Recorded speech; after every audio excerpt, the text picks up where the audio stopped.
Hello, everyone, and thank you for joining us for the Farm to Table Culinary Connection webinar. My name is Brady Stadnicki. I'm the Manager of Policy and Programs for the Canadian Cattlemen's Association, and I'm also a graduate of the School of Public Policy's Masters of Public Policy program.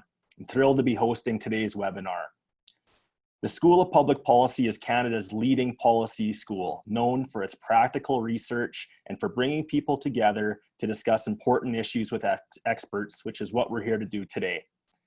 I would like to take this opportunity to acknowledge the traditional territories of the people of the Treaty 7 region in southern Alberta, which includes the Blackfoot Confederacy comprising of the Siksika, Piikani, and the Kainai First Nations, as well as the Tsuut'ina First Nation and the Stoney Nakoda, including the Chiniki, Bearspaw, and Wesley First Nations.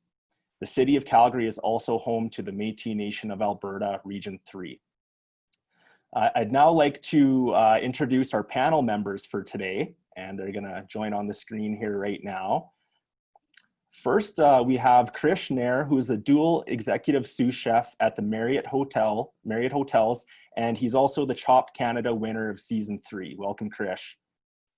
I'd also like to introduce Kieran Bassoon, who is the owner of Keys Kitchen, based out of Toronto, Ontario. Welcome, Kieran. And I'd also like to introduce Jenny Birthright, who's the chef and founder of Jane Bond Barbecue here in Calgary, Alberta. For the audience, the question and answer box is at the bottom of the screen, and it's open for any questions that you will have throughout our discussion today, and we'll do our best to answer some of them at the end of our chat if we have time. I'd also like to let everyone know that this webinar is being recorded for future viewings. So let's get into it. More and more Canadians have come to expect an abundance of choice and supply and convenience when it comes to their food.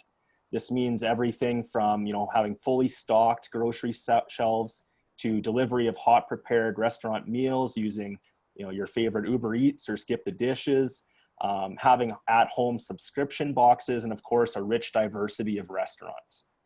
And then enter COVID-19, which highlighted pressure points in our food supply chain and a rapid shift in our consumption habits. Canadians who dined out often were now forced to prepare nearly all of their meals in their own kitchen. Online shopping increased, and some saw empty retail shelves for the first times in their lives. Whether you were growing food, processing and transporting food, or cooking food, everybody was truly impacted in their own way. So our discussion in this webinar today will focus on the changes seen in our Canadian food service industry and overall supply chain due to COVID, and some of the key learnings we can take away from this experience from a policy perspective. So again, Krish, Kieran, Jenny, thank you for joining us and taking some time to share your expertise on the Canadian food landscape. I have a few topics of discussion that I'm eager to hear from you on, and then we'll take a few questions as mentioned from the audience. So, the first topic I'd like to touch on is adaptation in the food sector during COVID-19. Certainly the pandemic has caused a shift in the food service community, as your profession has, really seen the first-hand impact of things like lockdowns and new practices like physical distancing, ever-evolving safety and operating protocols, and sometimes even an uncertainty in ingredient procurement. So we'll start with you, Jenny. What adaptations have you undertaken for your food business, and which ones do you see as permanent, maybe versus temporary? And maybe you could also touch on if government policies played a role in supporting the adaptations that you've taken on. I think that we had a bit of a unique experience during this COVID. As about a week prior to things kind of breaking, we started breaking ground in a new restaurant, building a new location for ourselves, which my first thought was, we're going to be able to complete this build, right? Or are we going to be able to work intimately in this space? And then the second thought was the challenge of maintaining employees.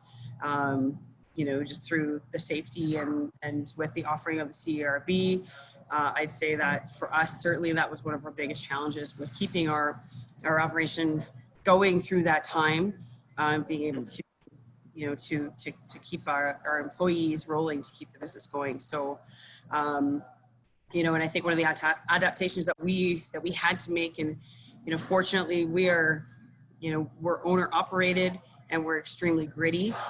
So I think in our instance that we did well because we're used to grinding it out every day, right? And that's just how we've had to roll, and more so during this COVID time, and even kind of coming out on the other side of it, we see that labor cost super kind of expanding in the ways that you just have to have extra precautions in place. The sanitization of the tables and kind of every touchable item in the restaurant certainly requires the attention of one additional full-time person.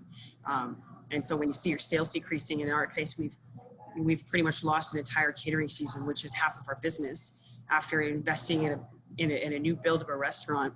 The costs are phenomenal, and so what was meant to be a growth plan, us kind of stuck on a hamster wheel, right? So the adaptation, we definitely simplified our menu. It's one of the challenges, me being kind of a chef driven in a barbecue restaurant. I like elaborate, kind of fun flavors. But I think like a lot of other restaurants, we've had to really pare down our menu items just to keep the simplicity of prep with the challenging situation of employees, and also just to keep food freshness, right? Yeah, so no shortage of challenges that you've been faced with. How about your perspective, Krish? Yeah, I would like to start by thanking you all for having me in this culinary connection webinar, and feel honored to get a platform to share what we are going through in our married world in the hotel industry in the middle of pandemic. As Jenny mentioned, we are in the same boat. So there is no doubt hotels are suffering with no international travelers and local travelers, same like especially like us, our airport hotels. Especially when it comes to dining option, there's all people, they are not comfortable going out, and they want to have a food inside because of uncertain time, It's even become a huge for us. It's adaptation for us is like we have to gain that trust back from our guests. Like we want them to invite back into our hotel, and we want them to come back and have a dining with us.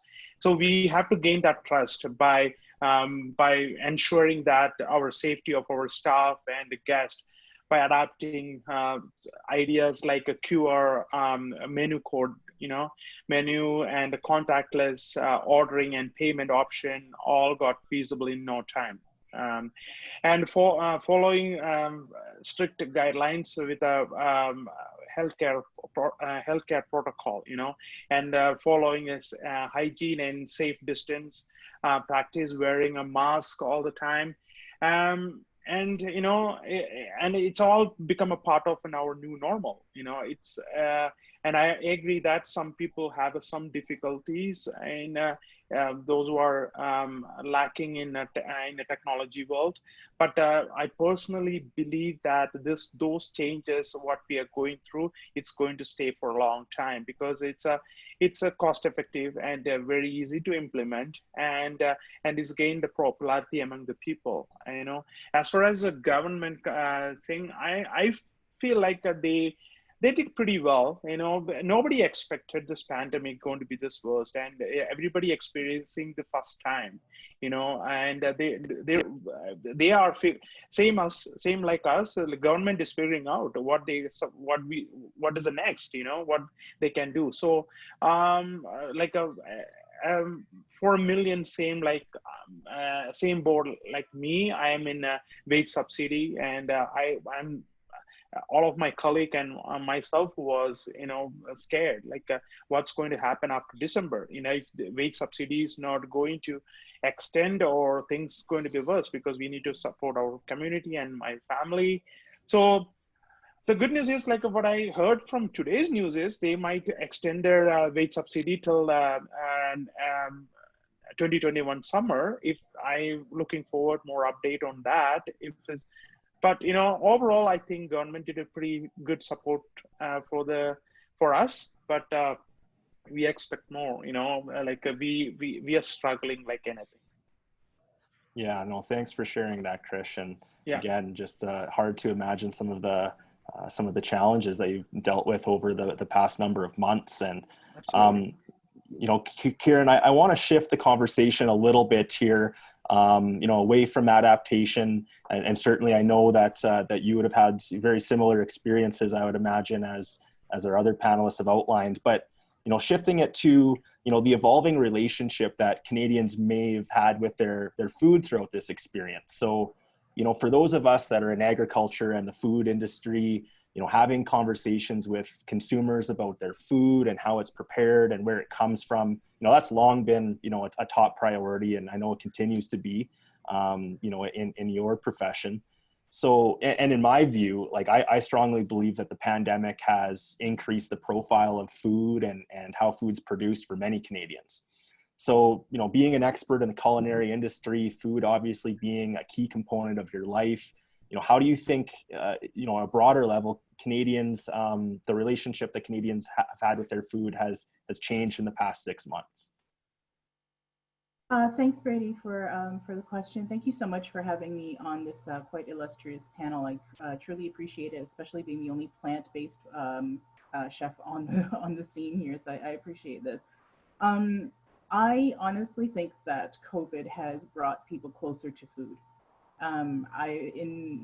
Part of my business is I own a meal delivery service, but I also teach. I teach seminars. I teach about healthy food. I'm a healing foods chef, so I teach people how to use food to heal their body and their mind. And I saw a huge influx actually in people, even though I lost that part of my business, the teaching aspect of the business, of course, because I can't go out and hold seminars or anything. But I did have a huge influx of people asking and calling and saying, Key, now, so what do I do? Like, what do I do to support my immune system? What is healthy eating? What does that really mean? And so being able to teach them and talk to them about that, and more importantly, to be able to discuss with them, where does your food come from? Most important is that all of a sudden, where people would just, you know, go about their business and eating was just for pleasure for so long. Now, all of a sudden, eating is about health, and health is wealth, and everybody's on that bandwagon about freshness as well. Instead of buying whatever it is that they're buying, let's say in their local grocery, being able to go to some place like Jenny's where they're getting best quality, prepared in the best ways. This, I believe, has become more of the focus. Even with my own business, people are asking, okay, so how do I make this? Where does this come from? What do you mean? What is this vegetable? What is grass-fed beef? What does that really mean? Like, for me, I was very happy that out of all the difficulties and hurdles that COVID brought about, this was a good one. All of a sudden, people have, instead of putting their health on the back burner, I'll get to it. I know I got this knee pain, I got this back pain, but I've been living with it. I'll get to it. All of a sudden now they're saying, what can I do about this? And I think a lot of it had to do with the fact that they're home. During those times, they weren't able to go out into restaurants or to do anything for that matter. And so their focus was more individual and personalized. And all of a sudden, everything that they had been putting on the back burner, now they have the time to focus in on it. And so I'm quite grateful actually that one of the few good things that came out of COVID was the attention to personal health. Yeah, no, that's a great answer. And I'd be curious, Jenny, if you want to add to that. So, you know, it's interesting, you know, with our business, we're not generally perceived as a health conscious choice. You know, it's one of the challenges that we see as a business. And I think that, you know, we have seen a lot of companies, and I'm happy, Kieran, that your company's doing so well. That's great.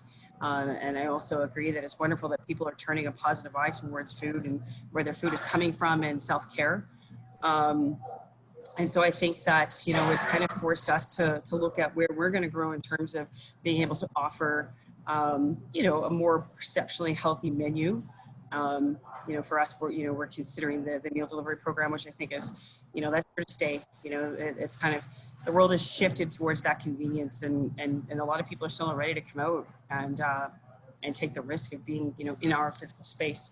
But I agree, like that's a positive thing, because I think that when we look at, how humans eat and how we receive food, how food is supplied, and the kind of the legality, the ethical issues behind a lot of the food that we do eat. I think people are now going to be looking closer at that, which is hugely important. We have a lot of disease as a result of a lot of the foods that we do eat. So hearing the work that you do and the fact that, that is going so well in that direction, I think that's huge. Yeah, and Krish, I would like your perspective on it too. Just in general, your observations on how Canadians' relationship with food might have changed. Like I'm totally agree with both Kiran and Jenny as well. Um, People are more conscious what they are eating, and for me, food is the food bring people together. But this pandemic, I seen it like people are more conscious of what they're eating, how they like they asking question like if they eat this, is that immune system going to be higher, how can I be healthy, and people are hunt for a good food.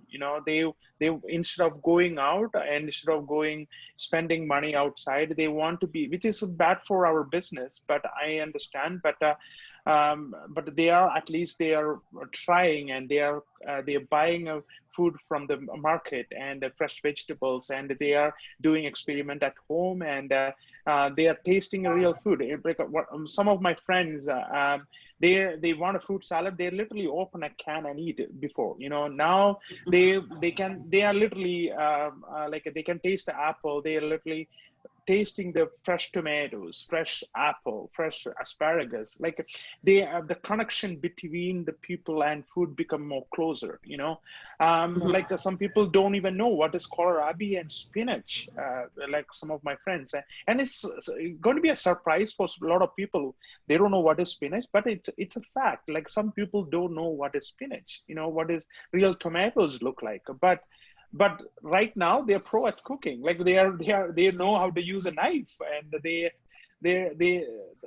this pandemic, the only positive side I seen it is the food. They get to know more about food. You know what I mean? Like people are more closer to the food, and they are more cautious what they're eating. Yeah, no, I totally agree that the profile has been increased, and yeah, just a very much changed perspective in a lot of ways. Exactly. Yeah. So I'm gonna just kind of build on that conversation a little bit in the one of the final areas, or kind of the middle areas I'd like to discuss, and that's we touched on it, I think, a little bit around sustainability in Canada's food sector, and it's no doubt about it, Canada is a global leader in agriculture and food sustainability. Our agri-food sector is one of the lowest greenhouse gas footprints in the world, and utilize some amazing very advanced practices, an excellent reputation on food safety and quality. And I think as a country, we're fortunate to grow and serve and support local food markets and have those be expanded, but we also have the opportunity to feed a growing world, which is a great position to be in. A leading definition of sustainability, and it's becoming more and more popular, that word, and taking that into account as being environmentally sound and socially responsible, but also economically viable as well. They all have to fit in that matrix, and always striving for continued progress. So Kieran, I'll start with you here. From your position in the food supply chain as an esteemed chef, how do you view sustainability as it applies to to your trade or your kitchen? Well, they call me the queen of cauliflower, cabbage, and kale, because I can pretty much make anything out of that. And I know that when COVID hit, it reduced the availability of everything.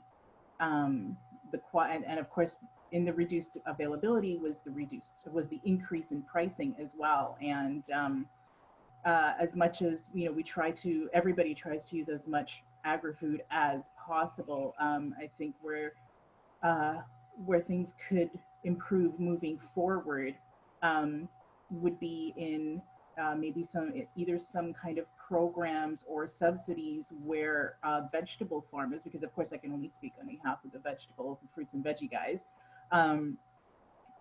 where their land maybe is subsidized in some way, because what I've been noticing is that those who can afford it, of course, they have access to the fruits and the vegetables and the grass-fed meats and the organic this and that. But there's a huge population that does not have the access. And I also noticed during COVID time that a lot of people are asking about organic. Okay, where do I get the organics? Do I have to eat organic? Except it's not necessarily within everybody's budget to afford organic. And so I'm hoping moving forward from this that the government will look at programs where they can provide better access to those who can't afford the regular price of organic, to make it more affordable.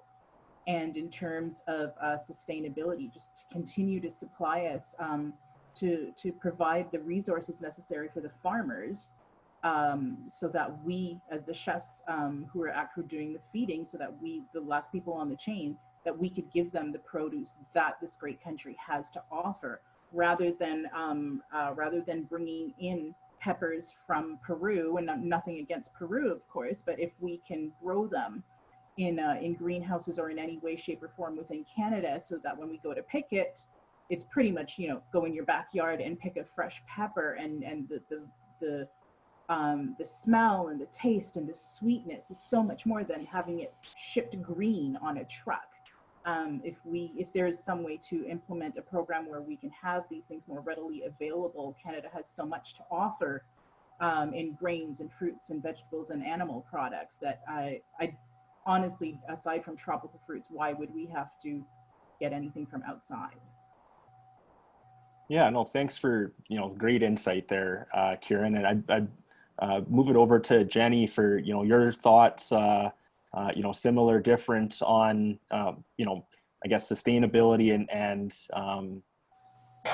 how that applies to your kitchen.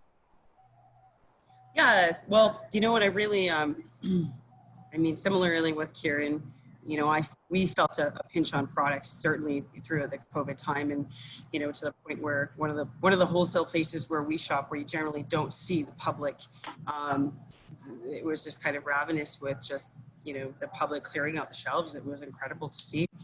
So you definitely saw the people felt the threat, really. Sustainability of food, right? And the kind of the stocking up that we saw, that mentality of, we've got to stock up for 6 months, was very much present. But I can definitely agree with Kieran that the idea of, supporting kind of a more blended agricultural society where we have, more micro farms and more people turning towards growing their own food. Obviously that, provides a challenge to the agricultural industry, which is already struggling, right?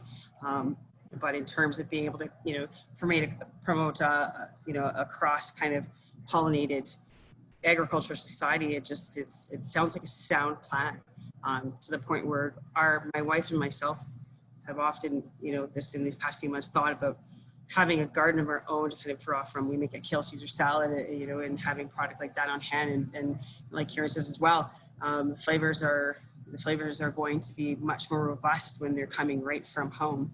And then just supporting local, right? Being able to go to the market or go to, kind of a micro farming society, order that product, more fresh and local, is always such a great option.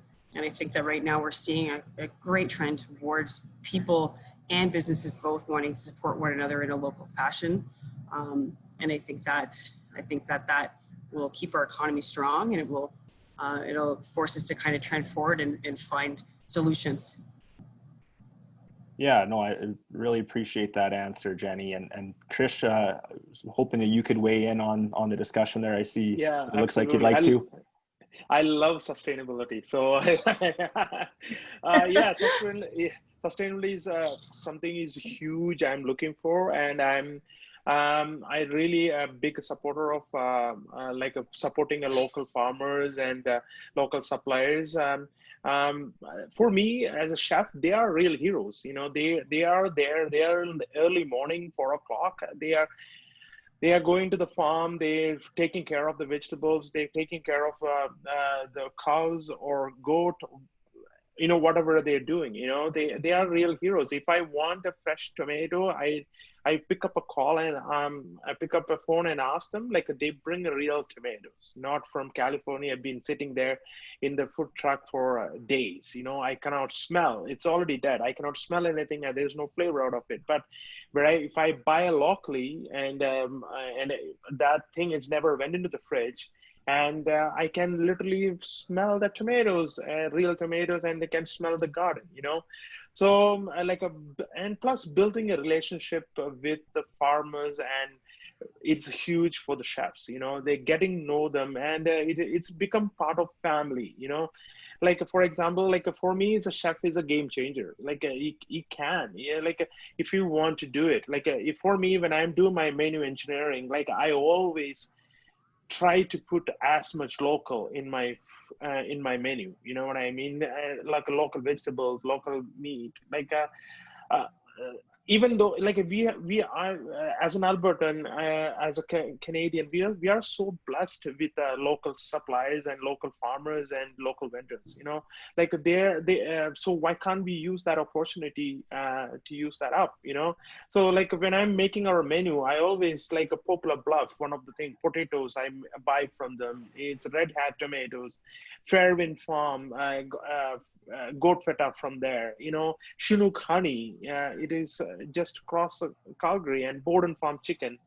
So it's like, it is something huge, like making a relationship, contact them, and they're literally happy to deliver for you, because they knows we are going to make their product proud, you know what I mean. Mhm. And it is something like very important as a chef. I look at it, the sustainability is very, very important, and the freshness, and all the things what we can bring into our menu, and it's because of local farmers.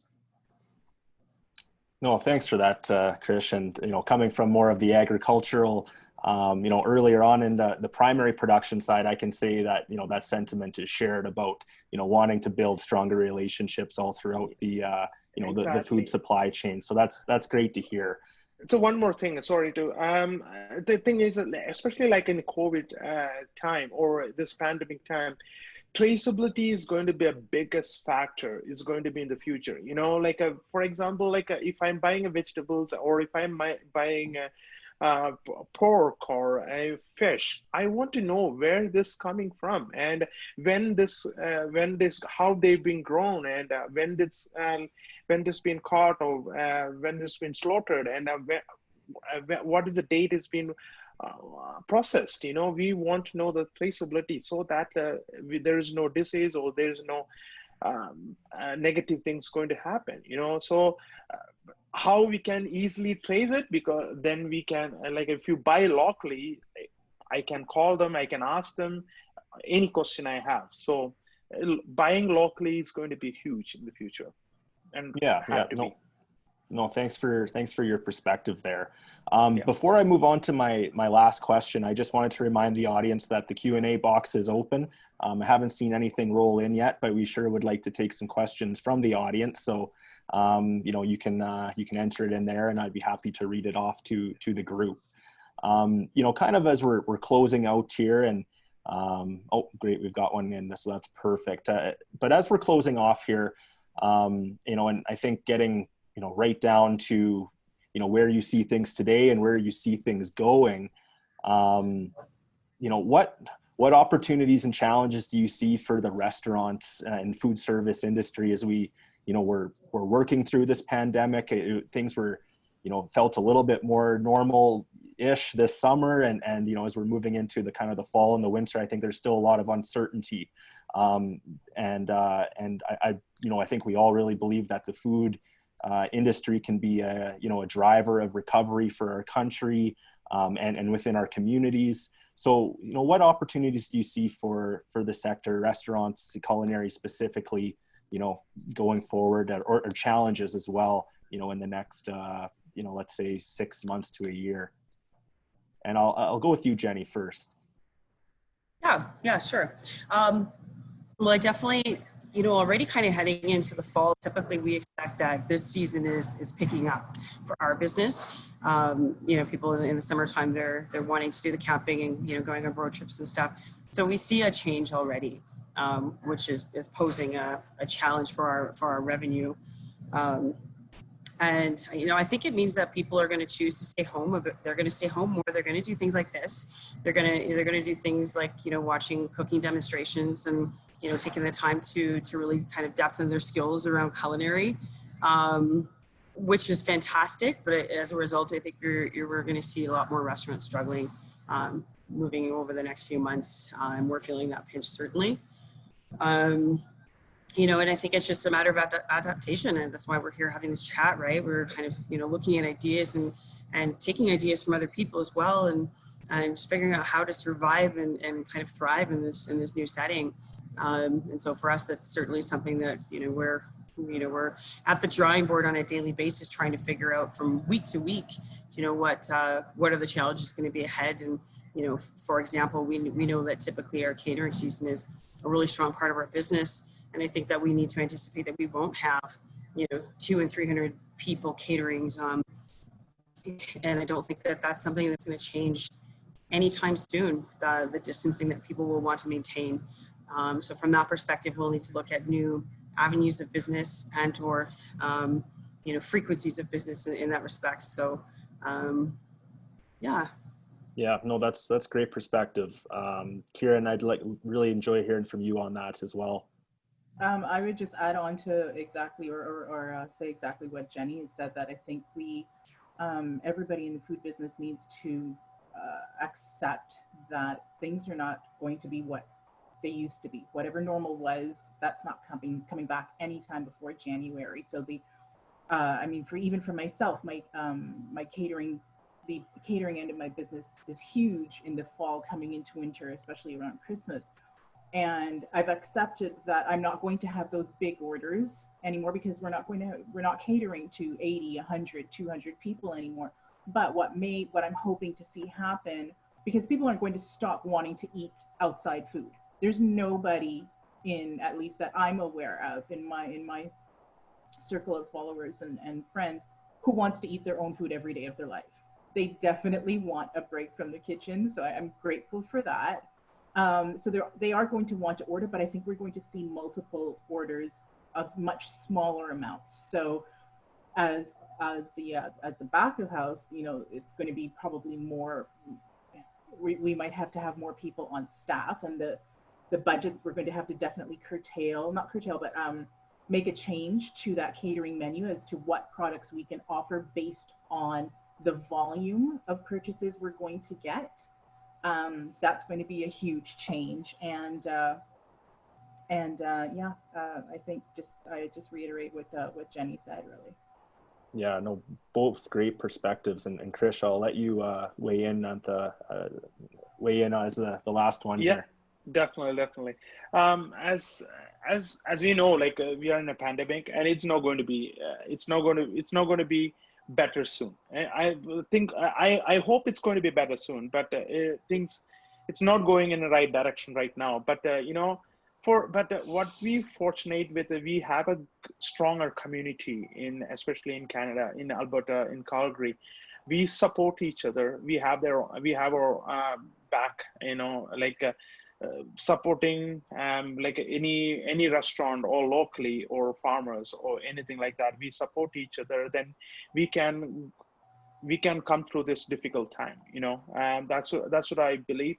And as for a restaurant or a business owners, the main thing is look for safety right now. Is if you have the safety things on the place, and you have following the protocol, and you following the healthcare protocol, and you directly gaining the trust from the guest, automatically the guest will come back to you, and they're going to have they're going to come and give a business, you know. So the main thing is, if there's no safety, and you know, for example, if you have an open kitchen and your cooks are not wearing a mask, literally, people are not going to come to your restaurant because they are not comfortable dining in, you know. So we need to take that measure, the procurement, that like we are following the measurement, we are following the safety standards, so that like they are comfortable, they can come in and they can dine safely, you know. So we need to gain that trust. That is the key fact. No, that's really, really great advice. Yeah. I think we got time for at least one question here from the audience, and the first one that's come up, and I'm pretty excited to get your perspective on it. Is from Maureen, and Maureen asks, you know, when I hear, you know, she hears all of you saying that as Canadians we've become a little bit more maybe adventurous in our food choices. You know, she's tried new foods and new prep ideas. So do you think that's a trend that is here to stay in this new normal? Is you know, trying, I guess, being a bit more adventurous in cuisines and prep, and even, yeah, just your overall, you know, experience with food. Kieran, why don't you start? Okay, you go ahead, Kieran. No, go ahead. Go ahead, Jenny. All right, I'll go ahead. I mean, I think that when you turn on the TV, you see cooking show, and that trend has already begun. And so I think that, yeah, people are going to get, you know, definitely adventurous, and they're going to challenge us to get adventurous too with them, right? I think that just food is a creative outlet for people right now.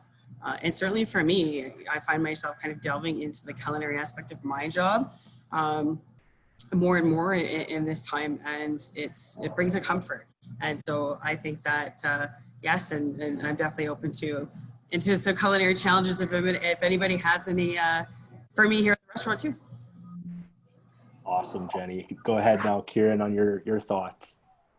Oh, well, during COVID, I was running my online classes, cooking classes once a week, and they were doing really well. And then I took a month off from them, and I've been getting an influx of requests from people. Key, when are you going to start back those cooking classes? And I've noticed that, yeah, the trend, I believe, as Jenny said, is towards experimenting, which is fantastic. Like, another good thing to come out of COVID is people willing to move outside of their typical box of whatever they've been eating Monday to Friday, and experimenting with different things, knowing that they have their Uber Eats guy on speed dial. So if things don't work out in their kitchen, they can just order something. But I love the idea of people being willing to try different flavors. And I just had a client today say to me, I did a post about curry spices, and she said, well, you know, I've been buying it from a bottle because I don't know how to mix it. And I said, I guess that we're doing a cooking class on how to mix your own curry spices.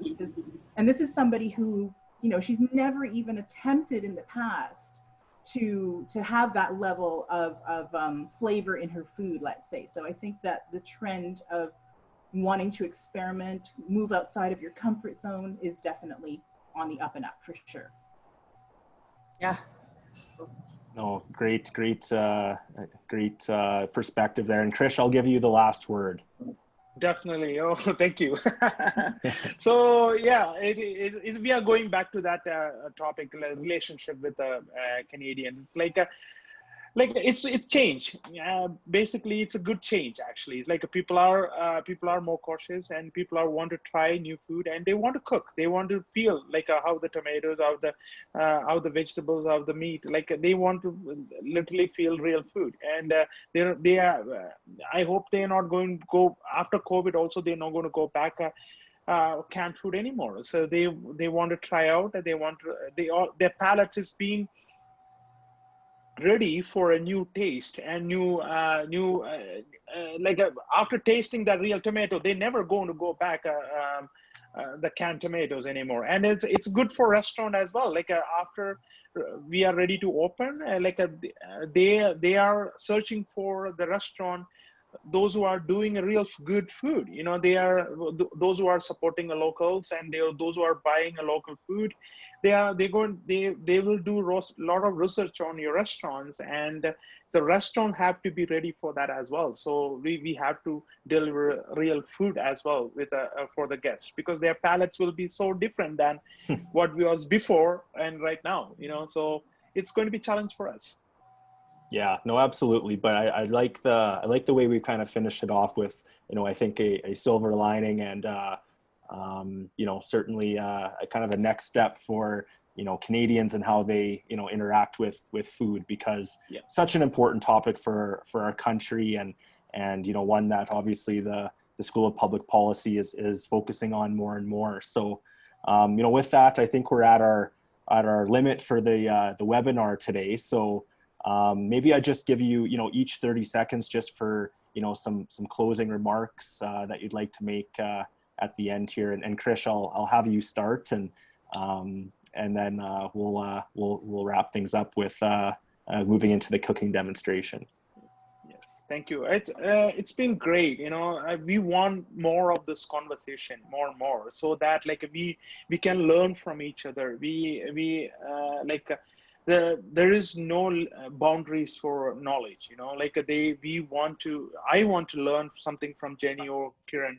So it's like I love this kind of webinar, and I hope it continues, and I hope we get through this difficult situation, and as a community we back each other, and we support each other, and especially like a hospitality industry is the one is struggling lots with this pandemic, and so without supporting each other, we are not going to go through this. We're not going to come through this this difficult situation. So we have to support each other and be safe. And yeah, thank you.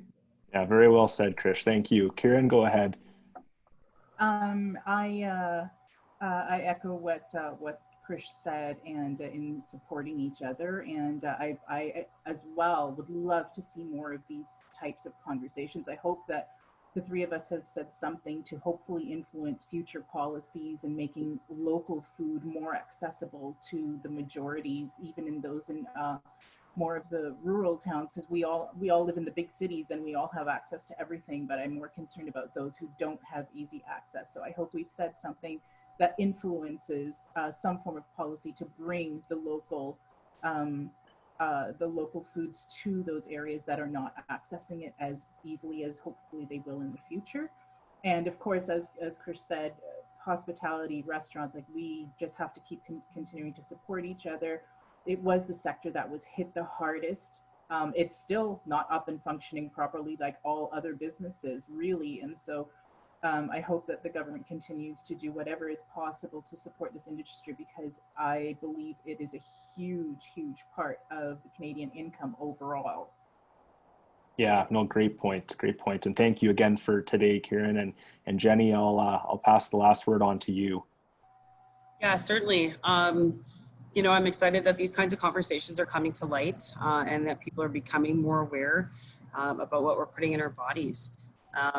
Equally as I'm excited, and I see locally here in Calgary, I see local businesses reaching out to one another.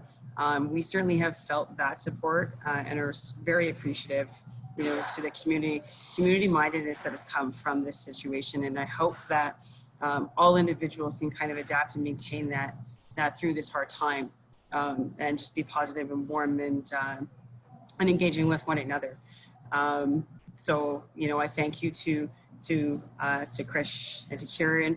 Brady, thank you for having us. It was great to be able to kind of put our, amidst all of this kind of craziness that we've been going through, to put our minds around, kind of the global situation that's, that you guys are also experiencing, and everybody out there. So, we're all in it together, and hopefully we can just support one another. Yeah, awesome. Thanks so much, Jenny. And just in closing, I really wanted to thank you for all of you for shedding light on your experience and your perspectives on the challenges that you've been through, and maybe some of the shifts and some of the opportunities that are coming forward with Canadians and food in general. Again, being such an important topic for our country and our communities. And I'd also like to thank the audience for tuning in today and joining this Farm to Table Culinary Connection webinar with the School of Public Policy. It's been a pleasure to be having this discussion with all of you. And what I'd like to ask is that for people to please stick around for a cooking demonstration with yours truly, Chef Jenny B, coming up in about 5 minutes time. And I know I can't wait. It's perfect timing, and looking forward to that recipe and that demonstration. So thank you all very much, and we'll be back in about 5 minutes time. Thanks, guys. Krish, Karen, you guys take care. Luck, See you soon. Bye. Take care. See me, Krish. Bye. Bye. Too.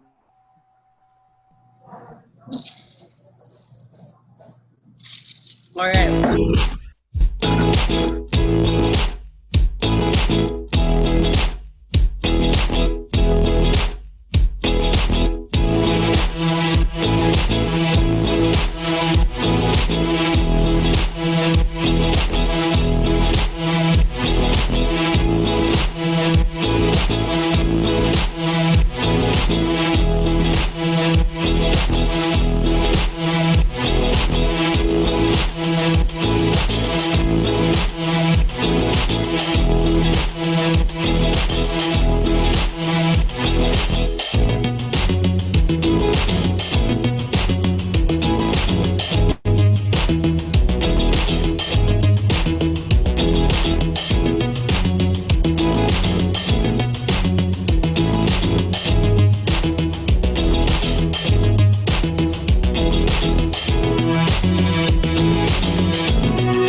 hello. I'm Chef Jenny B. Thank you for sticking around, those of you who have, to check out a fun food demo. We're a little bit ahead of season here, but I wanted to give you some fun ideas for after our Thanksgiving coming up, what you can do with some of your leftovers. Now, we're just making little dumplings, so don't plan to step all of your leftovers into this appetizer, but we can certainly take care of a little bit of it for you. Okay, so first things first, you've got all your ingredients. I know you guys have the recipe there. I find it really helpful if you portion out all your ingredients ahead of time and just have it ready to go. So here we've got our ingredients for our dumplings. So we've got our stuffing. Don't judge, it is a box stuffing. We're not in that season yet, guys, okay? We've got some squash. You can substitute that for whatever vegetable that you may be making at your dinner. This is completely up to you. Basically, we're making a kitchen sink pot sticker here, leftover pot sticker. So if you wanted to substitute that turkey with cold turkey, be my guest. All right, so we do have butter squash here. We have smoked turkey that came out of our smoker. We pulled it up, and then we're going to season that with a chicken bouillon powder. Okay, so the ingredients ready. So we've got cranberry sauce. I've got soy sauce, sesame oil. I've got molasses, a little touch for just kind of a round southern flavor in there, and some beef bouillon. Bouillon just we made it into a beef powder. Nice and easy to flavor with. Good thing to have on hand. So for that sauce, we're going to get the sauce rolling first because while it cooks out and incorporates and thickens and becomes beautiful, we can make our dumplings, which are a little bit tedious. We're going to have to come up with a conversation as we do this. You know what I'm saying? All right. So first step, okay, we want to get our garlic minced. Easy trick. Take the flat side of your chef knife. One single garlic at a time is safest. Give it a smash. Okay, give them all a smash individually. Try not to knock it off your beard. All right, and so here it's a lot safer to mince now. It's also going to be a lot faster for you. All right, so we want to pass through that a few times. If you're like me and you keep minced garlic at home because you use it that much, that would obviously be a good alternative. But for this time being, we're just going to mix this up. All right, so you're going to pass over it with really small dices quite a few times. So we've got what we call a mince. All right, we don't want big chunks in that sauce. We want it to be nice and velvety, elegant on the mouth. And the focus of this dish is the texture of our dumplings. All right, so keep chopping through. You can go as fast or as slow as you're comfortable with. My table's a little high in this case, so I'm going a little bit slower than I might usually, and that's okay. I recommend at this point you might have a glass of wine. Do I have a glass of wine? I don't know if I have a glass of wine. Maybe somebody will bring me one. Probably definitely some music, right? I usually don't cook without music. Tyler, can you hit me a bit of music? Yeah, sure can. All right, let's do that. So cooking is about feeling food. You have to feel, kind of every step of the way you want to feel. You want to listen to your food too. Your food is going to talk to you. And when you engage with that, it becomes a lot more fun. And wine certainly helps because it doesn't make you feel like a crazy person. All right, so I've got my minced garlic. All right, going right into our pan. You don't need a large pan for this guy. All right. So that's our minced garlic. And then we're going to add in our cranberry sauce. Now it could be whatever cranberry you like. If you like chunky, if you make it from scratch, if it comes from a can, it don't matter. It's all about whatever your Thanksgiving leftovers provide to you for this. Okay, so soy sauce, sesame oil. So right now we are making a soy sesame cranberry dipping sauce. This is going to be a bit. I'm going to let that kind of molasses do its thing. Come out when it's ready. All right, cool. And then our beef flavoring. Okay, so the second part to this, we're going to mix our turkey, our stuffing, I should say. So we got 1 cup of stuffing already portioned out. The same portion of squash or other veg if you so wish. And then, of course, our turkey or turkey-like product. Right, so we're going to get ready to give that a pull. or chop on the board. We just want to kind of get it chopped up so it goes nicely into our dumplings. All right, molasses. All right, here we go. Our favorite ingredients at the restaurant here, we use molasses and a lot of things. Okay, so put that on your burner. We're gonna put it on pretty much close to high, about 3/4 of the way. We want it to get a nice simmer on. It's going to be cooking out, depending on the heat of your stove, for about 15 minutes. Okay, so that should give us enough time to, if we're fast, to rip off about, I think we're gonna get about 12 of these things out of here. Okay, so I'm gonna choose to chop this mix up to get it incorporated. All right. So again, just passing that knife through, you can mix it all up. We're gonna mash it up into a dumpling anyways, or a pot sticker if you will. So give that about a small to medium dice. Okay, so in the meantime, you've got a bowl of water set up. We're gonna need that for binding our dumplings. Okay, you've got a container set up for resting your dumplings in as you make them. And importantly, we've got a moist cloth. When these things dry out, we can't get them to bind together and they will come apart on you when you try to cook them. So you've got that to cover up your wontons and keep them nice and moist until we're ready to cook or to make dumplings. All right. Okay, cool. I am happy with that. Tuck that knife away nice and straight. And then we're putting that mixture right back in the bowl.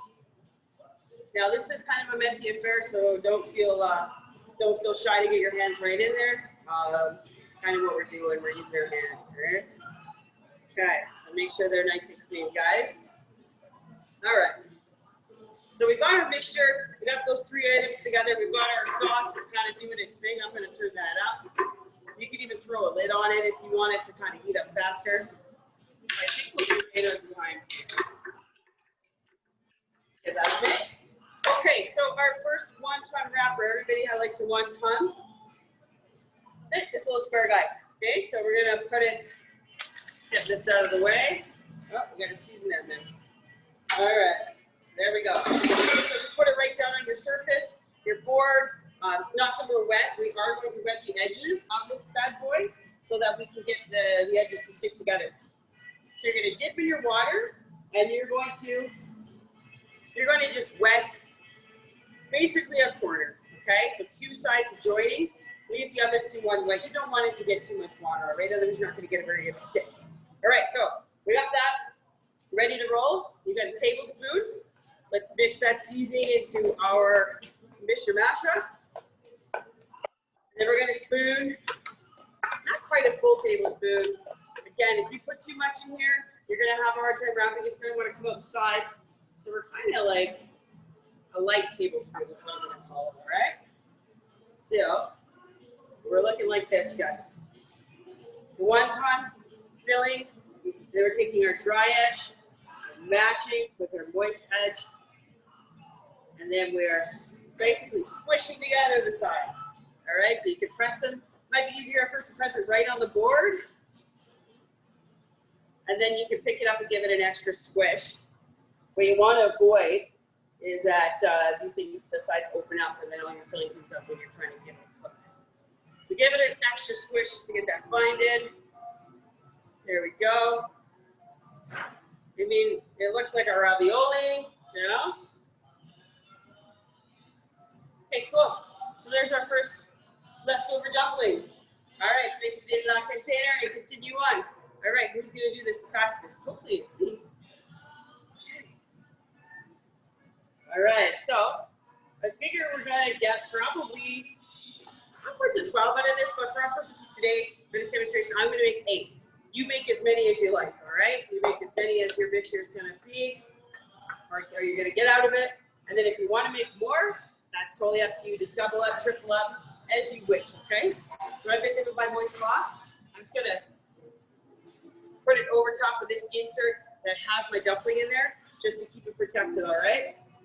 And continue on. So dumpling number 2.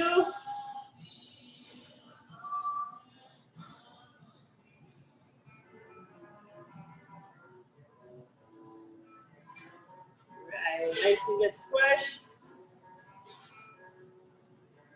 yours turning out as good as mine?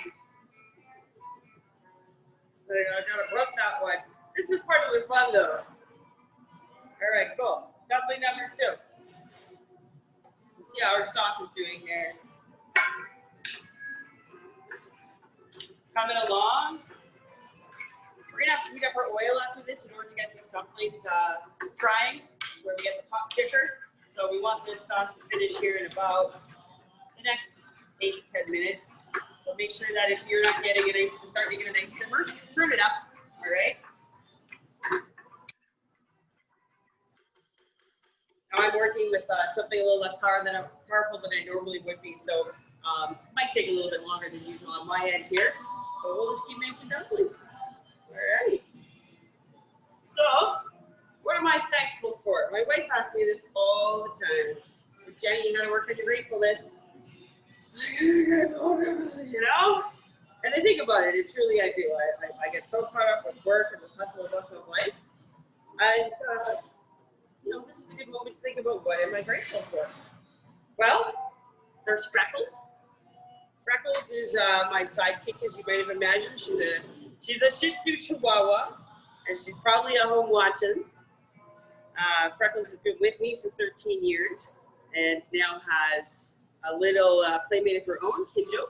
So those are my pups, and I'm extremely grateful for my pups and the time I get to spend with them. And I should probably start menu planning what I'm going to make for them for Thanksgiving dinner, because they're quite expectant as well. You come home with those wide eyes, wonder, and of course I make their food, right? So I've spoiled them.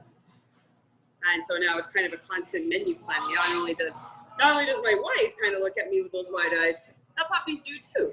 But I'm grateful for my puppies and my wife. My lovely wife has joined my business because she's just as crazy as I am.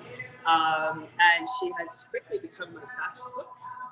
And I'm extremely grateful for my wife and her support in our operation, without which I don't think that we would be where we are. So, wife, Adrian, I'm very grateful for you. All right, what else? Jasmine, what are you grateful for? Delicious food, my job, and my lovely partner. Okay. He makes me delicious meals, so I don't have to cook. He does make you delicious meals. I've been hearing about these delicious meals. I haven't gotten a single sample. This is Jasmine on our promotions team. If you were to reach out to promotions@janebonbarbecue.com, Jasmine would get back to you. Are we gonna get a peek at Jasmine? There we are. There she is, being all safe and stuff. Hi, ladies. Welcome. All right. So Jasmine's also thankful for her dog.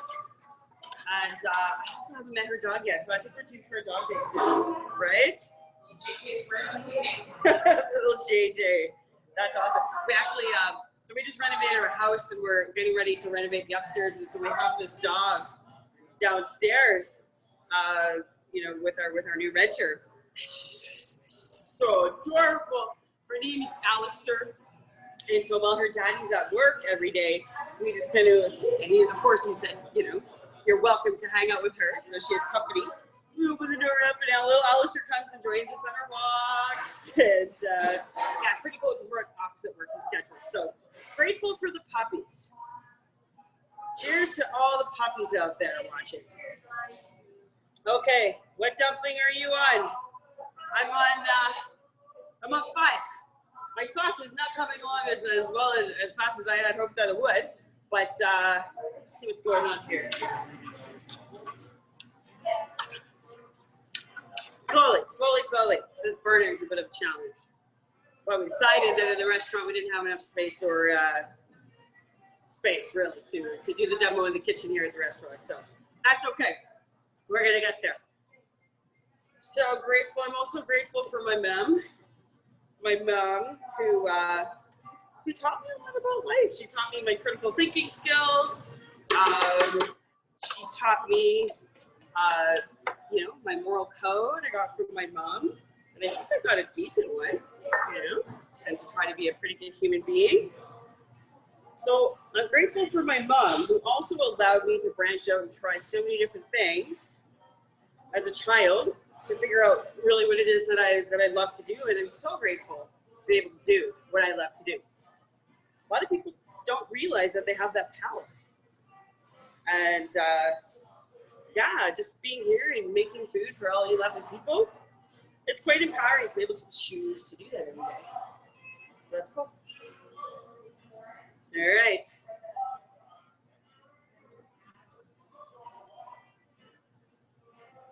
Okay, where are we at? I don't know how well this burner is working. Might be giving us a bit of a hard time. Ladies, how would you feel about popping to the fryer if we need to finish these off? Can we be flexible over there? It's kind of one of the necessary characteristics of the restaurant business is that something can go wrong, it will. And so you kind of have to plan for that always. All right, so be patient over here. We might pop into a deep fryer, but certainly that doesn't mean that you got to bust out your deep fryer. You just stick with the pan fry, okay, at home. So at this point, with your other burner, you should be starting to get kind of a pan size like this. And I know that we talked about 2 cups of oil. You're going to kind of just do a shallow, whatever's comfortable for your pan size. So 2 cups would be sufficient for a larger pan. All right, if you're planning to make up 12 of these bad boys or 20, but kind of adjust it accordingly. So you're just looking for a shallow fry is what we're going to call it, all right? Kind of a bit of a deeper saute. All right. So we've got 2, 4, 6, 7. How are we doing for time, ladies? Boom, boom. Okay. All right, so we are at 2 minutes here. We're just gonna jump on the kitchen there, so you get to see the action behind the scenes here at the restaurant. Jasmine, can you go check out? Just let them know that we're gonna be bombing through here in a second, and just make sure that we have some space to work. Thank you. All right, 8 dumplings. Who's gonna get 8 dumplings? Maybe those ladies. All right, so this is an example of one that doesn't really want to stick. It didn't get enough water, so there's no problem just going back and just hitting it with a bit of water. You really want them to mash together. Otherwise, it's going to give you a hard time. I can't see what I'm doing. Do you want to take the phone? I'm challenging these ladies. That's okay, they've challenged me today. All right. So I've got my 8 dumplings. Continue making dumplings if you want to keep going. I've got lots of filling left. All right. So yeah, you keep on doing that if you so wish. I'm thinking that probably your sauce at home should be getting close to finish. Mine is just not working, so I'm going to take that as well into our kitchen setup and finish it off there. Okay. So you keep working on your sauce. What you're looking for is a nice combination of flavors. You're looking for that to start to reduce. We're looking for a kind of nice, thick dipping sauce consistency, okay? All right, so we'll turn that off to be safe. All right, we've got, we don't need that. All right, we got that, put our sauce, we got our dumplings. Boom, boom, boom, let's do this. All right, Jasmine. We're all good. Okay, crew, may I? We're just gonna come inside. When you're in the kitchen, you gotta say may I, you gotta ask. All right, here we go.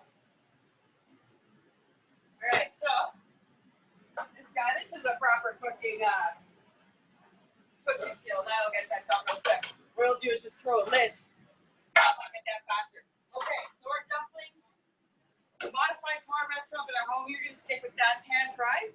So we're going right into our deep fryer. So really, really gently, not dropping. Just letting it slip right into the oil. If by chance you do have a deep fryer at home and you want to throw that back in, all right? Okay, so these should be frying for about 2 minutes. We want them to come out nice and golden and crispy.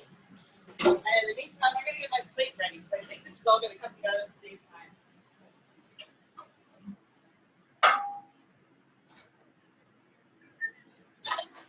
All right. Now we're getting a simmer. That's what we're looking for. All right, we're getting a boiler. Come on in here and get that close up. All right, so this is what we want, but we wanted to do that for a bit longer, okay?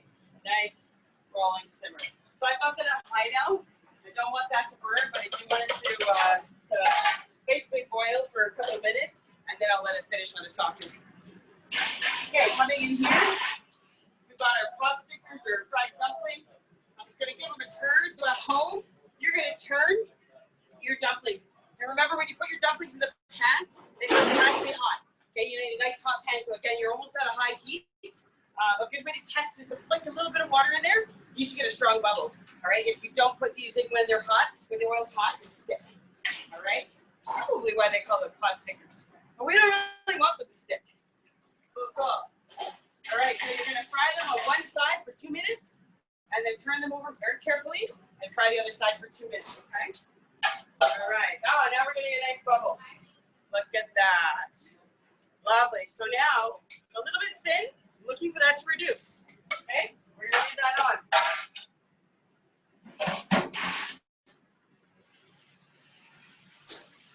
We're close now, guys. I know you're probably getting hungry. We're very close.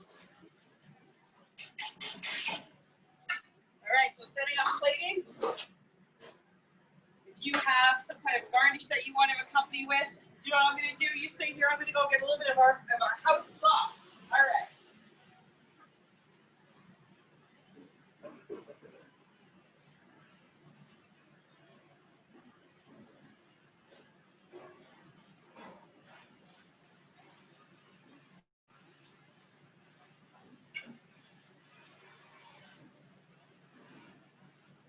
Okay, so this is our house sesame slaw. We're going to finish off with some sesame, black sesame seeds. And that's what we're going to use as a base for this dish. Again, if you want to put salad with it, really anything that you got, really. This is a dish that's meant to get rid of things in your fridge. So don't be shy, be creative, modify as you like.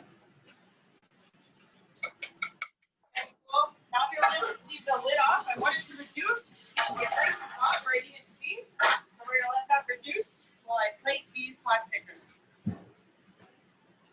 All right. Nice and crispy. I didn't have any break open. Hopefully you didn't either at home.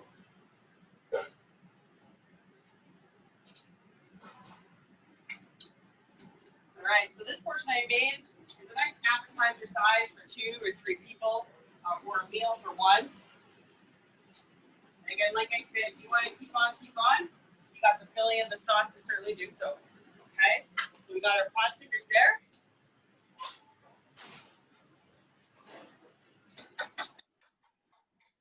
Then we'll come in with our pizza resistance.